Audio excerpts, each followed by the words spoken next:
Cenab-ı İlham Əliyov, sənin televizyon deyib ki, bizim ərteş imkanı var. Hər ləhzə varid ola Tərbizə, yəni fəth eləyə də Tərbizi. Əvvələn ki, biz çoxdan müntəzirik, hətmən təşrif gətirin, bir yaxşı pəzirayı süzdən eləyəcəyik.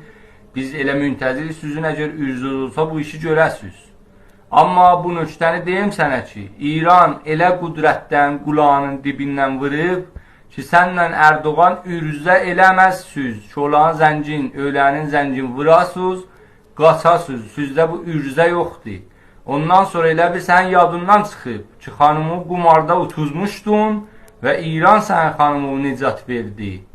Səni çox şişirdiblər. Elə eləmə, tütlər dəyənəklə Bakını fəth eləyə, sən də arvad köynəyinə qaçasan. Xülasə özündən müvazib ol, çox müraqibət elə. Biz elə müntəzirik, sən bir qələt eləyəsən.